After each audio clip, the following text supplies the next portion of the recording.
آج ہم آپ کو مولا ورڈ کا ڈفرنس بتائیں گے جو اللہ کے لیے استعمال ہوا ہے، نبی علیہ الصلوۃ والسلام کے لیے استعمال ہوا ہے اور کس کس کے لیے استعمال ہوا ہے، اور اس کے بیچ کیا غلط فہمیاں پیدا کرتی ہیں لوگوں نے۔ اس کا ڈفرنس قرآن حدیث سے جانیں۔ مولا کا لفظ عربی زبان کے اندر اللہ کے لیے بھی استعمال ہوا ہے، نبی صلی اللہ علیہ وآلہ وسلم کے لیے بھی استعمال ہوا ہے، اہل بیت کے لیے بھی استعمال ہوا ہے، صحابہ کے لیے بھی استعمال ہوا ہے۔ تو وہ اہل سنت میں سے لوگوں کو خریدتے ہیں جنہوں نے لبادہ اہل سنت کا پہنا ہوا ہوتا ہے، اور حقیقت میں وہ رافضیت کے گندے نطفے ہوتے ہیں، جس کی بہت ساری مثالیں ہمارے سامنے موجود ہیں۔ اسحاق جھال والا مردود اسی قسم کے انسانوں میں سے تھا، انجینئر مرزا مردود اسی قسم کے انسانوں میں سے ہے۔ رافضیت کے پیسوں پہ پلنے والا، ایران کے ٹکڑوں پہ پلنے والا یہ جانور صحابہ کے بارے میں اپنی زبان گندی دراز کرتا ہے، اور حقیقت میں اس کا من پلیت ہے، اس کے ماننے والے اس سے بڑے پلیت ہیں۔ یہاں پہ ہمارے جہلم شہر میں بھی بعض جگہ نا وہ ایک ایکس تنظیم تھی تکفیری پارٹی دیوبند مکتبہ فکر کی، جنہوں نے دیوبندیوں کی کافی بدنامی کروائی، اور میں اکثر کہتا ہوں کہ اگر تبلیغی جماعت نہ ہوتی تو دیوبندیت کی کمر توڑ دی تھی اس جماعت، قدم ہو چکی ہے۔ انہوں نے مختلف جو سرکاری بورڈ تھے نا، ہاسپٹل کا بورڈ ہو گیا، تھانوں کے بورڈ لگے ہوتے ہیں روڈ کے کنارے، ان کے اوپر بھی اللہ مولا رات کے وقت نہ آ کے نہ پینٹ پھیر دیا ہوتا ہے نا، وہ سانچا رکھ کے اوپر پینٹ مارا تو اللہ مولا لکھا گیا۔ پہلی تو بات یہ کہ یہ بالکل حرام ہے کہ آپ کسی کی اجازت کے بغیر اس کی دیوار کے اوپر کوئی اس طرح کا کلمہ جا کے لکھیں، چاہے کلمہ اسلام بھی لکھیں، یہ حقوق العباد کا مسئلہ ہے۔ اور پھر سرکاری جو تنصیبات ہیں وہ سنی شیعہ تو نہیں ہوتی، تھانہ سنی اور شیعہ نہیں ہوتا، جیسے میں نے کہا درود سنی اور شیعہ نہیں ہوتا، سید بھی سنی اور شیعہ نہیں ہوتا، تو تھانے سنی شیعہ تو نہیں ہوتے، ہاسپٹل سنی شیعہ تو نہیں ہوتے، وہاں پہ جا کے ان کے بورڈز کے اوپر یہ لکھنا، تو یہ مطلب آپ عجیب و غریب کام کریں۔ پھر وہ آ کے شیعہ، پھر وہ آ کے علی مولا لکھ جاتے تھے۔ اللہ مولا اور ہے، علی مولا اور چیز ہے، یہ دونوں الگ چیز ہیں۔ مولا کا لفظ عربی زبان کے اندر اللہ کے لیے بھی استعمال ہوا ہے، نبی صلی اللہ علیہ وآلہ وسلم کے لیے بھی استعمال ہوا ہے، اہل بیت کے لیے بھی استعمال ہوا ہے، صحابہ کے لیے بھی استعمال ہوا ہے، فرشتوں کے لیے بھی استعمال ہوا ہے، لیکن یہ اپنے کانٹیکسٹ میں بتائے گا کہ یہاں پر مولا کا معنی کیا ہے۔ جس طرح سورۃ البقرہ میں انت مولانا فانصرنا علی القوم الکافرین، تو ظاہر ہے یہاں سے تو مولا سے مراد مشکل کشا ہے، وہ تو صرف اللہ ہے۔ ایاک نعبد و ایاک نستعین، توحید پہ کوئی کمپرومائز نہیں ہے۔ سورۃ النمل کی آیت نمبر 62 ہے نا، امن یجیب المضطر اذا دعا،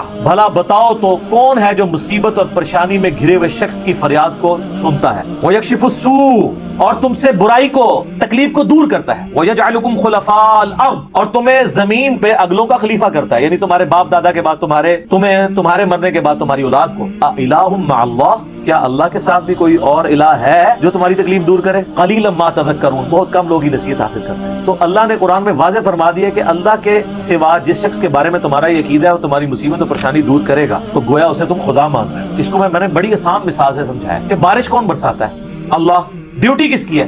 فرشتوں کی۔ تو بارش فرشتوں سے مانگیں گے یا اللہ سے؟ فرشتوں سے مانگیں گے تو مشرک ہو جائیں گے، اللہ سے مانگیں گے، وہ اللہ کی مرضی، فرشتے بھیجے، جنات بھیجے، کوئی بزرگ بھیجے، ہوا بھیجے، بزرگوں کو، انبیاء کو، جنات کو، فرشتوں کو، صحابہ کو، اہل بیت کو پکار نہیں سکتے مدد کے لیے۔ ایاک نعبد و ایاک نستعین، ظاہری امداد ضرور کریں، وتعاونوا علی البر والتقوی ولا تعاونوا علی الاثم والعدوان، نیکی پرہیزگاری کے کاموں میں ایک دوسرے کی مدد کرو، برائی میں نہ کرو۔ میں آپ سے کہتا ہوں مجھے پانی پلا دیں، بالکل ٹھیک ہے، لیکن آپ بغداد میں دفن قبر کے اندر میں کہتا ہوں پانی پلا دیں، ایاک نستعین کی وائلیشن ہو جائے گی، کیونکہ آپ دعا کے لیے پکار رہے ہیں، وہ اللہ کی خصوصیت۔ یہ ہے اللہ مولا، یہ تو بہت سینسٹیو ایشو ہے۔ یہ مولا کوئی بھی نہیں ہے جو اللہ مولا ہے، مددگار، مشکل کشا، حاجت روا۔ ایک مولا کا معنی ہے دلی محبوب، جس سے آپ اعلیٰ درجے کی محبت کریں، تو وہ تو پھر سارے ہی ہیں، ٹاپ آف دا لسٹ نبی صلی اللہ علیہ وآلہ وسلم۔ اسی لیے ہم درود شریف کیا کہتے ہیں؟ اللہم صلی علی سیدنا و مولانا محمد، اے اللہ ہمارے آقا اور ہمارے مولا کو درود بھیج۔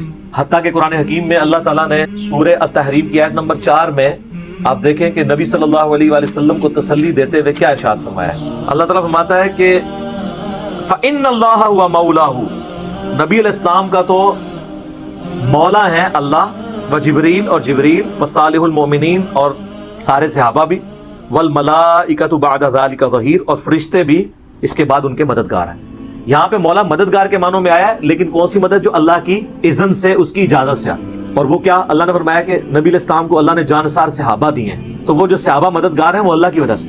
لیکن یہ نہیں ہوا کہ کوئی صحابی فوت ہو گیا تو حضور اسے مدد کے لیے پکار رہے ہوں۔ غزوہ احد میں حضرت حمزہ شہید ہوئے تو آپ خندق میں کہہ رہے ہو المدد یا حمزہ، یا خیبر میں پکار رہے ہو، خیبر میں اسی کو بلایا جو سامنے موجود تھا، مولا علی، مرے ہوں کو نہیں پکارنا۔ اس طرح کی مدد تو آپ کریں گے، وہ ظاہری اسباب میں آتی۔ فرشتے، قرآن حکیم میں آیا کہ اللہ کی طرف سے غزوہ احد اور بدر میں سورۃ الانفال میں آتا ہے مدد کے لیے اترے، لیکن کبھی حضور نے کہا المدد یا جبرائیل، المدد یا میکائیل، نہیں، اللہ کو پکارا۔ اللہ نے پھر ڈیوٹی لگائی تو جبرائیل بھی مولا نبی علیہ السلام کے, صحابہ کو آپ نے آپ کی ہاتھ مضبوط کیے, صحابہ بھی مولا, مددگار بھی, لیکن ظاہری اسباب, فرشتے بھی. تو قرآن میں لکھا ہے مولا زیادہ ہو سکتے ہیں. وہ جو مسلم شریف سے حدیث پیش کرتے ہیں نا کہ نبی علیہ السلام نے کہا کہ کسی کو سید اور مولا نہ کہو, اس حدیث کو پورا پڑھیں, وہ اللہ کے کانٹیکسٹ میں کہا ہے, انہی حدیث میں اجازت ہے کہ اگر وہ اللہ والا کنسپٹ نہ ہو تو آپ کہہ سکتے ہیں.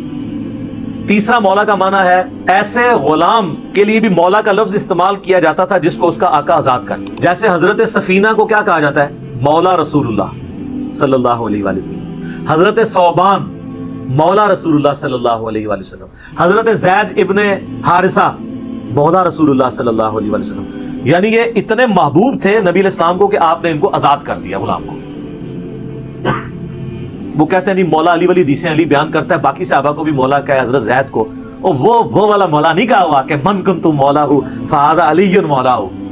وہ میں نے تو ہوں آنا ہے, وہ عزم کرنا, میں آستہ ہے تو عزم کرا رہے ہیں, سارے معنی بتاؤں گا. وہ جس طرح وہ میاں محمد بخش صاحب کا وہ شعر ہے نا, جس محمد لوکی کلمہ پڑھ دے وہ محمد اور, کیونکہ انہوں نے اپنے شاعری میں نا اپنا نام رکھا ہوا تھا محمد.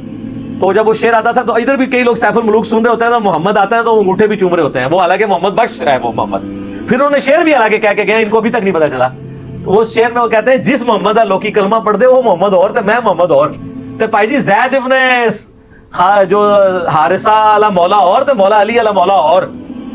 ٹھیک ہے, صرف الفاظ کے برابر ہونے سے باتیں ایک جیسی نہیں ہو جاتی. تو یہ والا مولا کا لفظ بھی استعمال ہوتا ہے.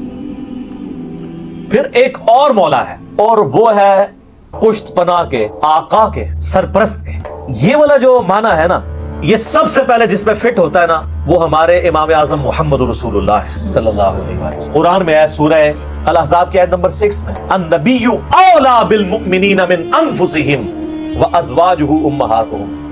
نبی علیہ السلام اولا ہیں, مومنین کی جانوں پر ان سے بڑھ کر حق رکھتے ہیں, مومنین کے سرپرست ہیں, اور نبی کی بیویاں امت کی مائیں ہیں. تو سرپرستی کے معنوں میں, آقا کے معنوں میں مولا نبی صلی اللہ علیہ وآلہ وسلم پہلے نمبر.